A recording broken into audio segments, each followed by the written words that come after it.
Welcome to the Lovecars On The Grid podcast, your global motorsport roundup with me, Tiff, Needell and Paul Woodman.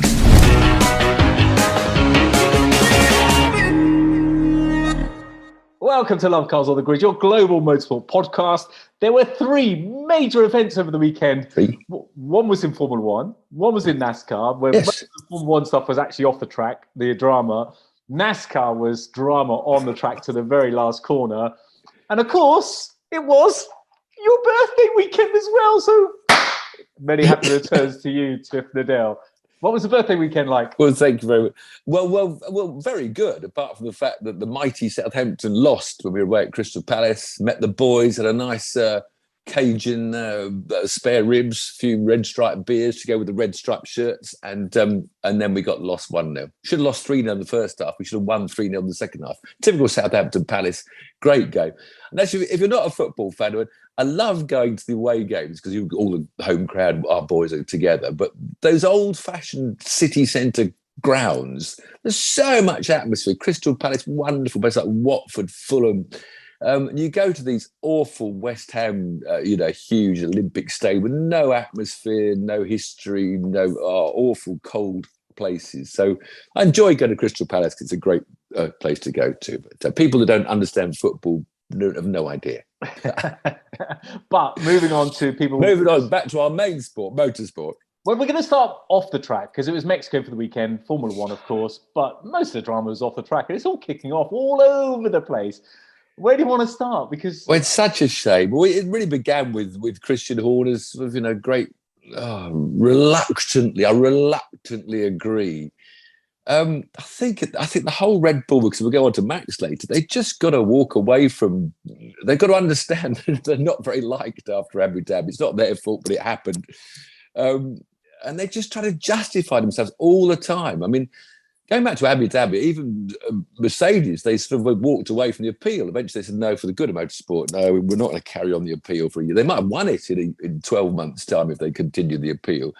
But Christian seemed determined to defend everything like he's been personally attacked. And it just makes it worse. I think if only he would just say, okay, yeah, we messed up our books. We accept the punishment. Let's move on. He just needs to do that once in his lifetime instead of sort of taking everything as a personal attack on him and his workers' children at school. And what do you think? I think it's even worse than that. I think it's even worse than that because not only will he not admit it, he's just so defensive, and it's just. I think it's irritating a lot of people. Yeah. Because. And then he's trying to justify it, saying, well, we were only 432,652,000 over if you don't include the nominal tax credits. But actually, if you look at the bigger picture, they're completely different because they're about 3 and a bit million. They submitted their books and they put it that they were about 3 and a bit million under the cap. And then they're found to be about 1.6 million over the cap. So that's a difference of 5 million in discrepancy. So that's not... In my opinion, that doesn't sound like bad accounting. That, to me, sounds like you're trying to cook the books and do something wrong. I didn't understand. I didn't understand until I heard this weekend that all the other teams did a dummy run in 2020. And Red Bull were one of the few companies that didn't do a dummy run. So, I mean, obviously, that they made an oversight. They've cocked it up, but you can just say that. Look, we cocked it up. We didn't understand this. We're sorry. We cocked it up. It wasn't a massive advantage, although some people might say it is a massive advantage, and we take the punishment and we'll move on. That's all he had to say, instead of reluctant, But then, of course, Max comes in. And this Ted Kravitz quote.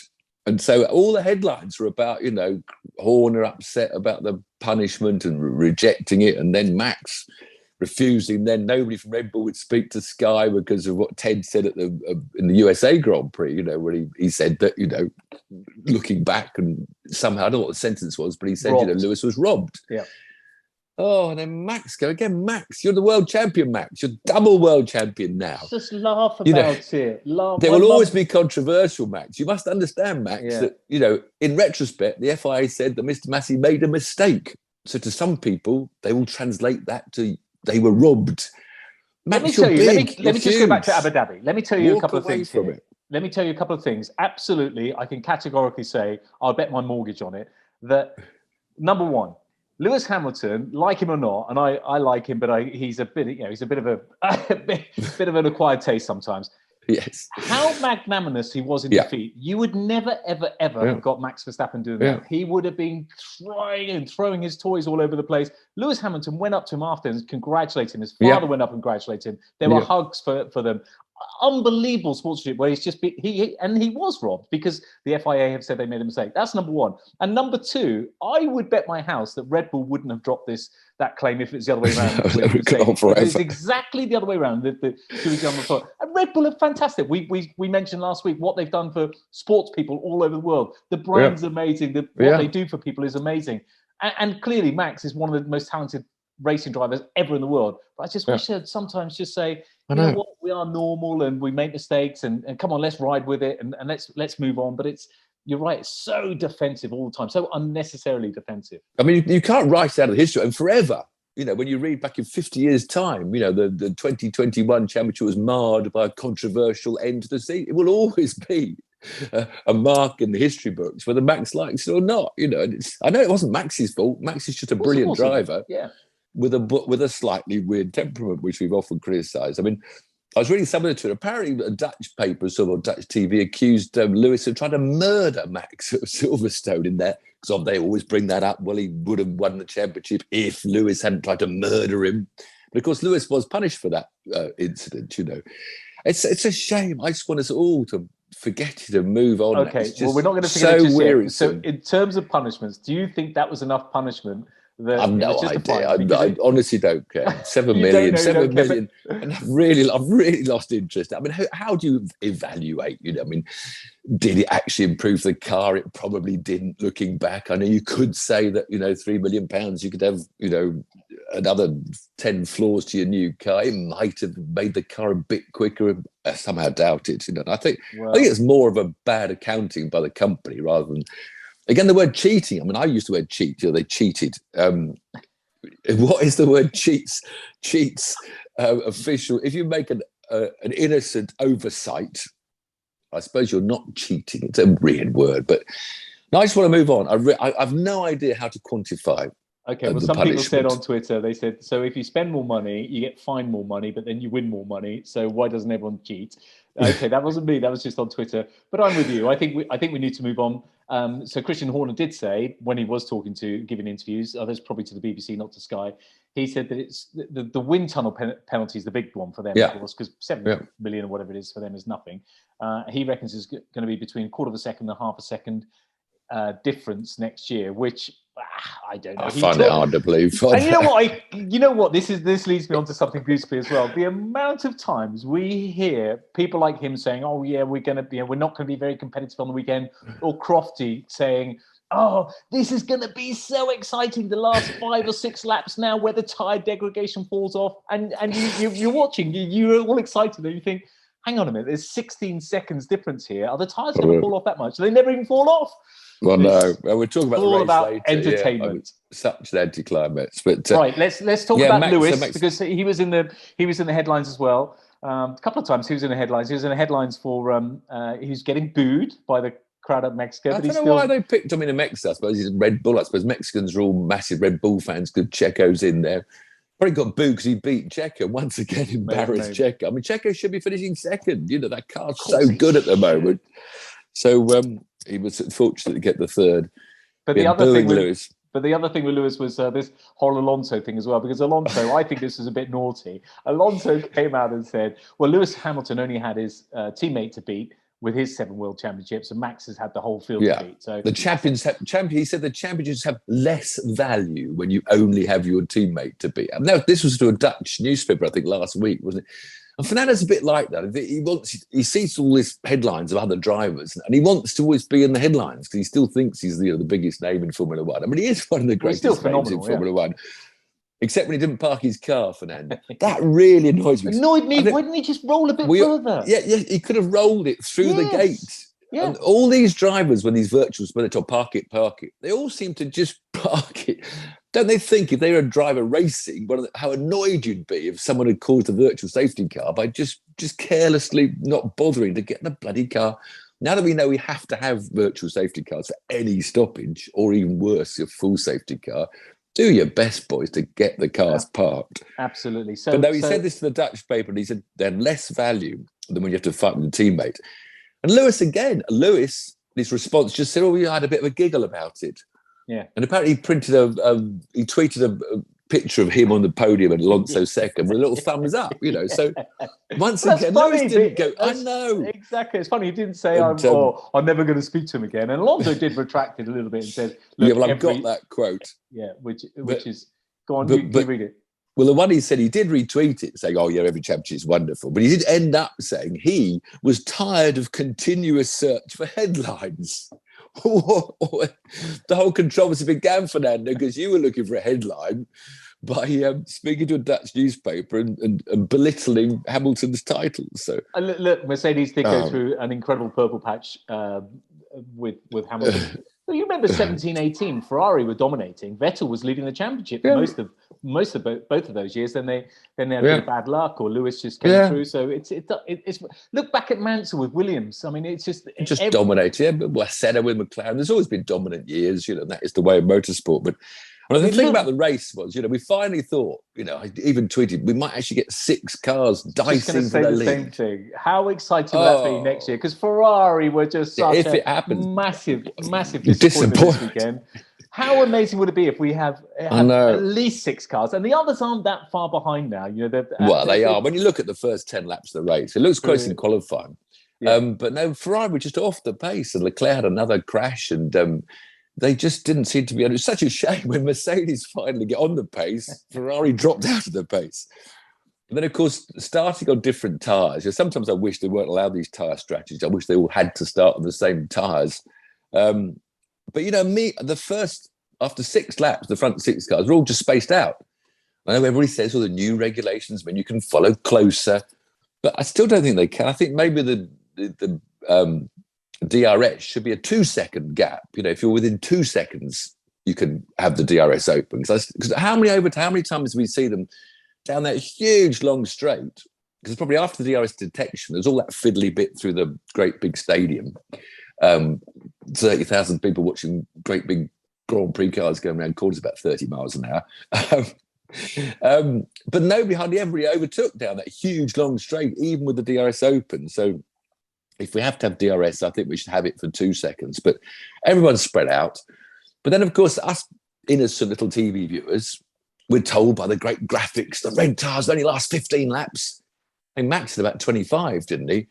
And then the yellows. They're calling us, they're treating us like idiots. I know. And we think this is going to be good. If Lewis is on the right tyre, it's right at the end. The yellows are going to go off. And even the McLaren pit wall, when Lewis said, I think we're on the wrong tyres, and the engineer said back, no, we think we're on the right tyres. Mercedes pit wall, not McLaren, but yes. I always get Mercedes and McLaren. Well, at least McLaren Mercedes. But that's what ruined it for me, because we were lured into this belief that it's all going to be exciting when the tyres wear out and the Red Bulls have to pit for some reds. And maybe I was thinking that they might drop just behind, but then Max would come out on reds with Lewis and tired whites. And it could have been. Instead, it was a damp squid of a race in the end. So was it the most boring race of the year? 14th win for Max. We mustn't go past without mentioning that, because that's an amazing achievement. Senna didn't manage that with McLaren, but he had Prost as his teammate and not Perez. Hang on a minute. Whoa. I'm not taking anything away, because it is a phenomenal achievement. Most points and most wins in a year, and he'll continue to add to that. But there's a lot more Grand Prix now than when Senna and Prost were racing in a season. Yes, I know. So it's a bit like footballers when they have caps. Percentage-wise. It's a bit like footballers or rugby players when they have the international guys have a lot more caps, because there's just so many more games. Back in the day when that is true. Yeah. Well, the first year Formula One was about 8 Grand Prix. I'm not taking anything away, because he has been the most dominant. And only look at him against Checo, his teammate. Embarrassing for Checo. And if you had 2 Checos in the team, just think, Red Bull wouldn't even be performing. Red Bull wouldn't even be turning up to races. Ferrari would have been down to Max, battling out with Mercedes now for second place, for first place. Incredible. But George was having his rants on the radio again. I quite like it. We always say he looks like the innocent schoolboy, but he was determined. I want reds.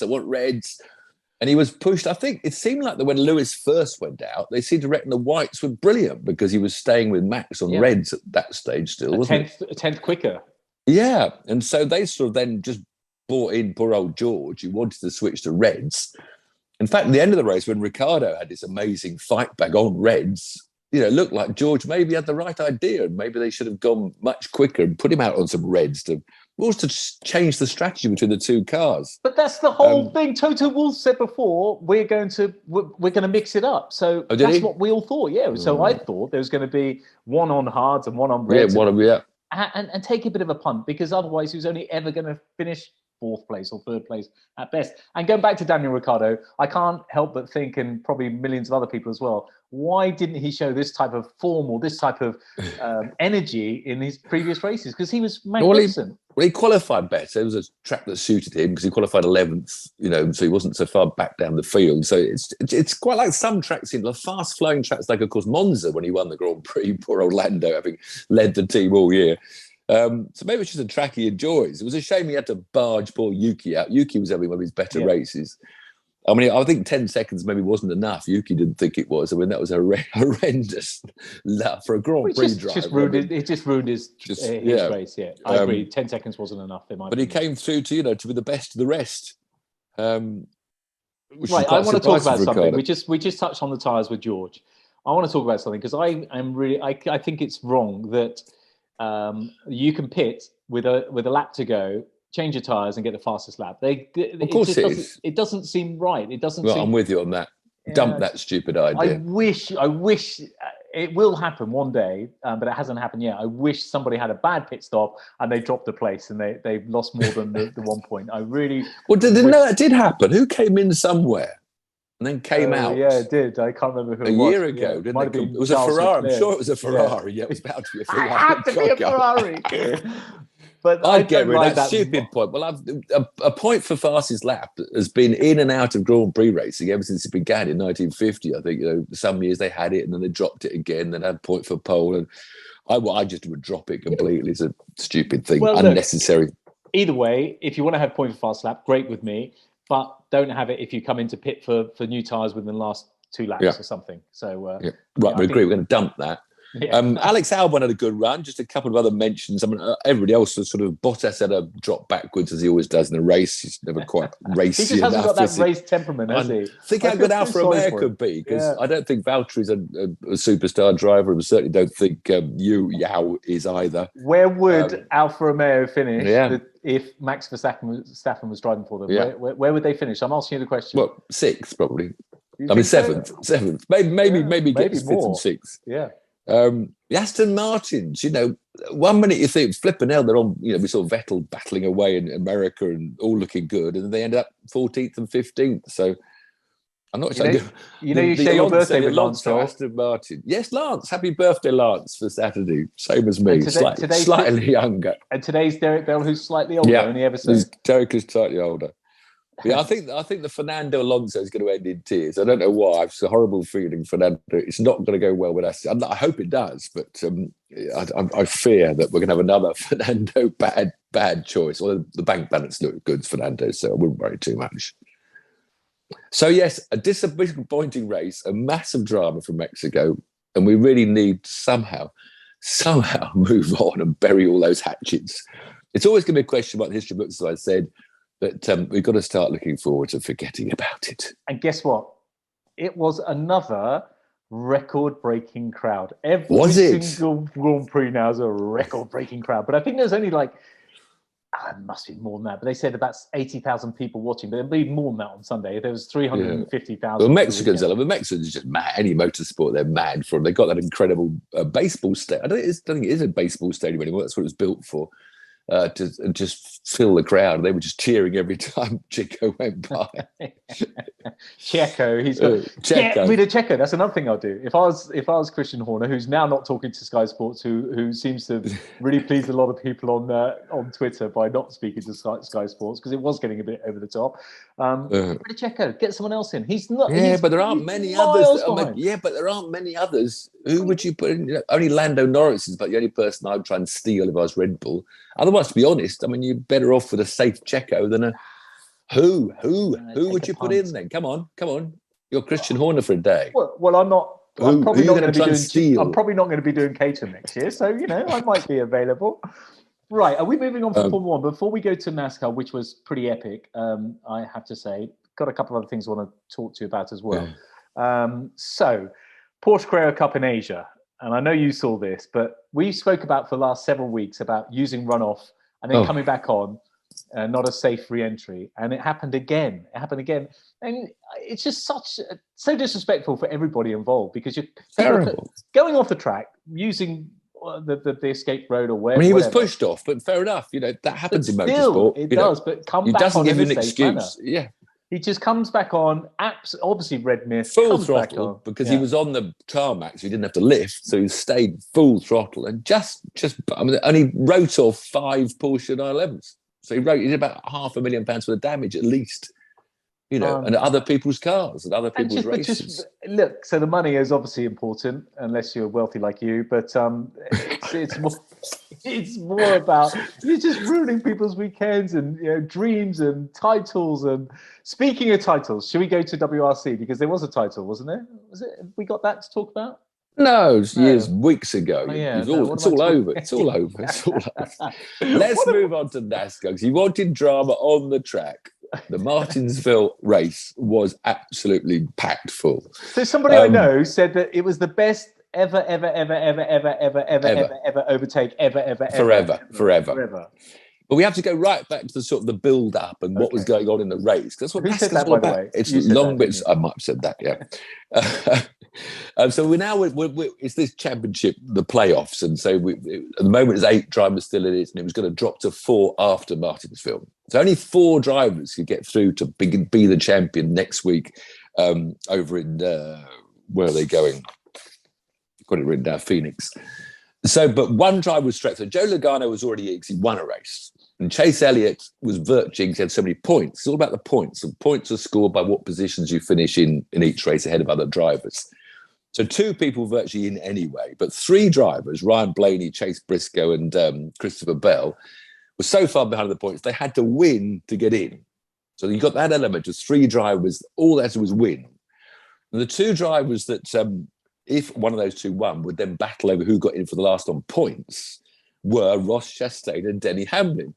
Now, Ross Chastain has put Denny Hamlin off the track at least 3 times this year. Big shunts. Hamlin sort of said, I'll get him one day when the day comes. Don't worry. That's what they do in NASCAR. They wait until the right moment for their revenge. So you had this race going on. I mean, I'm thinking about NASCAR. I mean, Chase Briscoe, his fuel man, didn't pull the fuel out on a pit stop. Things like this, and so that he dropped the fuel can. So poor old driver had to come in when he was in the top 3 or 4 and go a lap down. But he was battled back from a lap down. And he's now out front leading the race with worn tyres. Timothy Bell, Christopher Bell, went in for fresh tyres, having been leading. He was running 5th. So Christopher Bell on fresh tyres, he's trying to catch the lead on old tyres. Meanwhile, Hamlin and Chastain had been neck and neck, running about 10th place. They're like 1 point, 1 position made such a difference. But as long as Chastain was 1 point behind Hamlin, he would get through, and not Hamlin, because he had a 2-point difference or 3-point difference. And at one stage, Hamlin ran wide, opened the door for Chastain to overtake because he made a mistake, and he wouldn't overtake. So he knew that if he got in front of Hamlin, Hamlin would spin him out. So literally, he didn't overtake because he knew what Hamlin would do. Wow. Anyway, we'll build up his last 10 laps. You've got the battle that's for the all lead. acceptable in NASCAR. Yeah, that's the way they do it. So you've got this about 10 laps to go. You've got Bell catching the worn-out, tired Briscoe at the lead, battle for the lead to see who was going to get through and win alone, when Christopher Bell got through to win. Meanwhile, Hamlin had got up to about 5th place, while Chastain was down in 10th. Now, that meant that by about 2 positions, Hamlin was going to go through. So every time you overtake one car, make up 1 position, the points comes down from 4 from 3 to 2. So we're building up. So Hamlin is virtually, okay, 1 lap to go. You're going to make it on points. You're 4 points ahead of Chastain. Chastain has a gap in front of him. He can't overtake anybody else in that last lap. It's all over for Ross Chastain. After all that effort and thing, Denny Hamlin is going to go through. So Ross Chastain, on the last lap, going down the back straight up to turns 3 and 4, and this is real tight. I imagine they go around the apex about 70 miles an hour, 80 miles an hour. I don't know what cornering speeds they are. It's low. No, the actually, if you go around, it's Okay. half a mile. You imagine half a mile. So Ross Chastain down the back straight in fourth gear, where everybody else was now braking and popping down to third gear. He stayed full throttle, went up to fifth gear, and just nailed it into the wall. And everybody must have seen have you seen it, surely, this morning? Have you Of course seen I've seen it. It looked like something out of a Everybody's seen car's movie. You know, the movie Cars. It looked because like the speed differential was absolutely ridiculous. It He just did not rattled look around the real. wall, didn't lift. And he overtook 5 cars. In fact, the last one he overtook was poor old Denny Hamlin. It was about a yard short of the finish line, thinking I'm in the points. And then this barge came by. I mean, it was just stunning. I mean, apparently it's something on PlayStations, on computer games that apparently people have done. Apparently Ross Chastain said he did it when he was 5 years old. A lot of people on Twitter now have said, yeah, it's a standard trick that they've had to ban from computer games because, you can't do that. And some of the stock car boys in England, even the short oval tracks, as it's been done around some of the circuits in Britain, and they've actually banned it. I think they'll have to ban it from now because, Chastain got away with it. So for those who didn't see it, he literally rode along the wall. So his full throttle. Sparks coming off, and he's just against the wall, flat out. Let go of the steering wheel. He let the wall steer him. That's what he said. Just let the wall steer him. What did you say about the melons? I love that quote. Yes, another tweet. My tweet's been quoted in some American magazine of worldwide tweets because I pointed out that he's well known because he was a former melon farmer. But I thought, I'm not sure about melon farm, but I reckon his balls are the size of melons to do that. Me too. I mean, and they'll have to stop it because, he got away with it, basically. I mean, if he's doing 140 miles an hour and everybody else is doing, 70 miles an hour, that's just, it can't be done again. So I don't know how quite the rule, but maybe you're allowed to ride the wall for a third of the corner. But I mean, it was pretty epic. It was very good. So he got through. So he's made the playoffs. So what happened? Who's in the playoffs now, Tiff? What happened? So Joe Logano and Chase Elliott were already in, and then Christopher Bell by winning because he was out of it. In fact, he won. I think he got through from the last 12 to the last 8 by winning a race when he was already out on the point. So amazing thing by Christopher Bell. So Christopher Bell, the Toyota. We've got 2 Fords now, haven't we? Because Joe Logano, 2 Chevrolets. Chase Elliott's the Chevy, and now Ross Chastain the Chevy. So only those 4 can win the Drivers' Championship. So they go to Phoenix. Yep. And the person that finishes in the front of the 4, whatever place, it could be 21st, 22nd, 23rd, 24th. The front finisher of those 4 drivers will be the champion. That's the way the playoffs go. And that's the way the playoffs create this amazing drama. Do they have any team orders? Would one take out another, or they're all out there for themselves? I think that would be pretty frowned. I mean, they can take each other out. Yeah. I imagine Mr. Hamlin might still want to take out Ross Chastain if he can.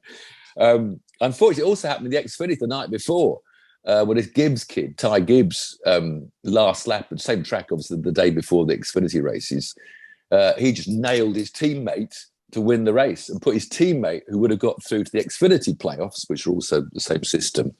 And he got booed like mad, but he got his little kid, he's about 19-year-olds, and he's the son of the Gibbs team owner. And he's in the big series, the Cup series next year. He was actually racing as well in the Cup series.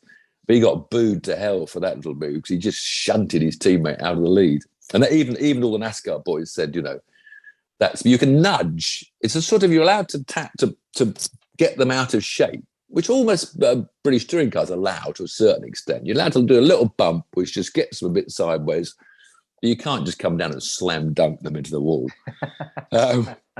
But it was, it was late last night I saw this happen. I just couldn't believe it. It was the onboard's even more, because an onboard of it's the onboard special, yeah. You hear him changing up and you hear the engine note never changes. He just stays flat. The speed differential was the most incredible thing. You just saw these cars down the inside on the apex, all taken properly, and he's just ran the outside, just going. It was almost like they finished the race, and they were just all.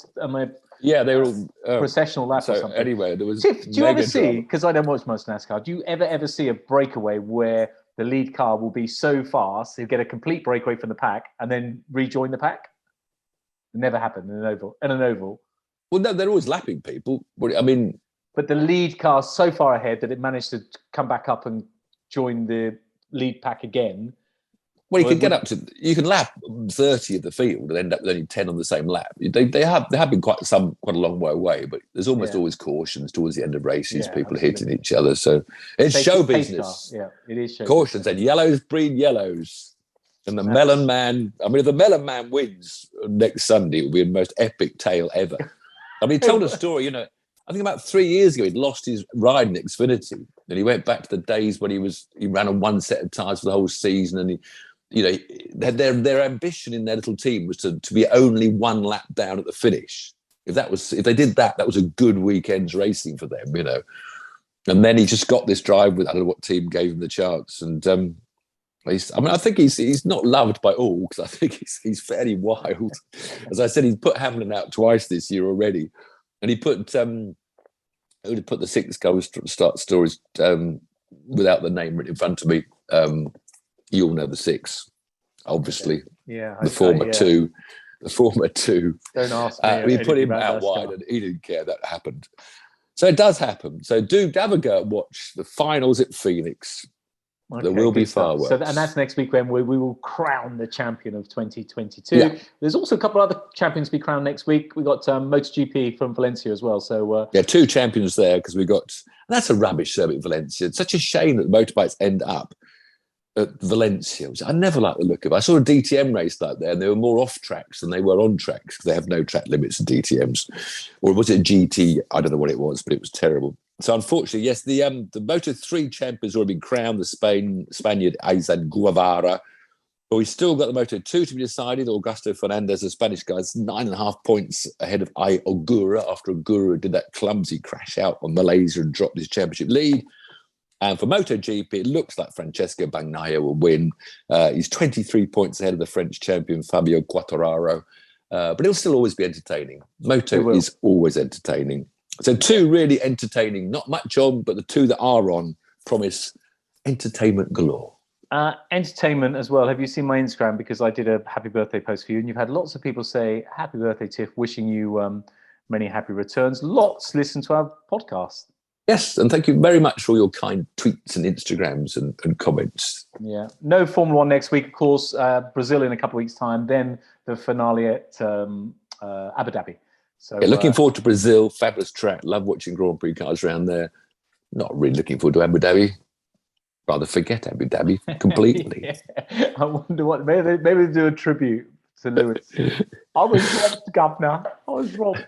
Jeez. I don't know what will happen now. I don't know what's going to happen. Are they still boycotting Ted Kravitz and never speak to him ever again? I don't know. I think it will be for the end of the season. It'll be a bit like, for those football fans amongst you, Alex Ferguson, the ex-Manchester United boss, he did the same. He wouldn't speak to the BBC, but it's in the contract that somebody has to. Yeah. So he always sends his sidekick out. But I'm sure there must be a contract to say that somebody from Red Bull has to speak to Sky Sports. So but that'll be another fine. This time next year, it'll be Skygate instead of Cost Cap Gate. Poor old Red Bull. They are such a phenomenal thing. But it's funny, 1 or 2 personalities that just wind people up. That's the problem. Just back away, boys. Let's all back away. Yeah, have a happy Christmas. Happy Christmas, exactly. See you, mate. Cheers, everyone. Bye.